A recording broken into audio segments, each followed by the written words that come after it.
Welcome to today's recipe. Plum Crazy, y'all.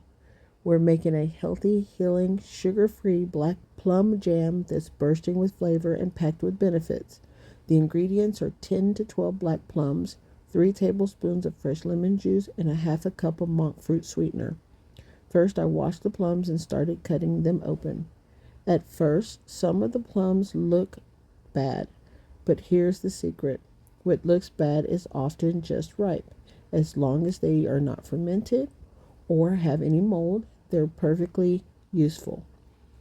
And ripe plums are the most softer, sweeter, easier to digest, and loaded with health benefits.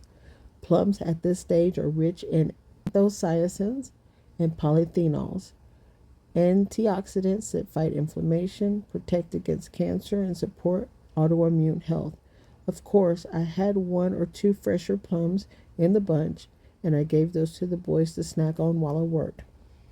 Once all the plums were cut, I moved on to the lemons.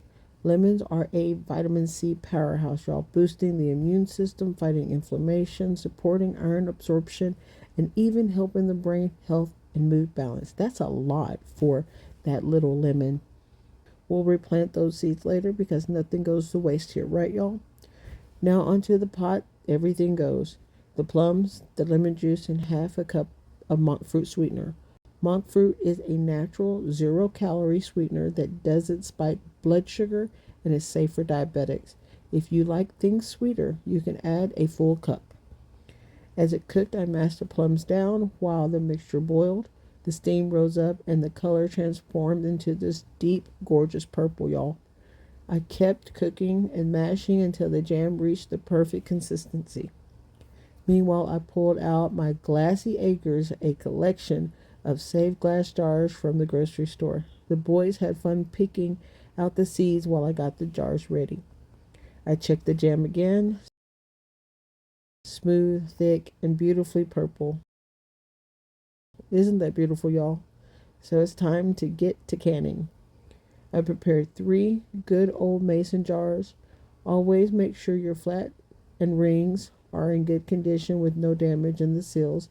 Then sterilize everything, jars, lids, and the tools. Boil them, rinse them with hot water, and place them on a clean towel. Next, I poured the hot water over the lids and the flats. Then the funnel, I ladled them into the jar. I ladled the jam into the jar, leaving about 1 inch of headspace for cold storage. Before sealing, I wiped the rims with vinegar to make sure no food or debris would interfere with the seal. Then I tightened the lids, finger tight only. This jam will last in the refrigerator for 2 to 3 weeks or in the freezer for 12 to 18 months. I ended up with 3 beautiful jars of Plum Crazy jam. Of course, I labeled them so we'll always know what's inside. And finally, the true test. The pickiest eaters had a taste, and it was officially approved. Smiles all around. Thank you for watching. Yummy. Please like, share, and subscribe. And if you'd like me to transfer another recipe into a healthy version, drop it in the comments below. Yummy.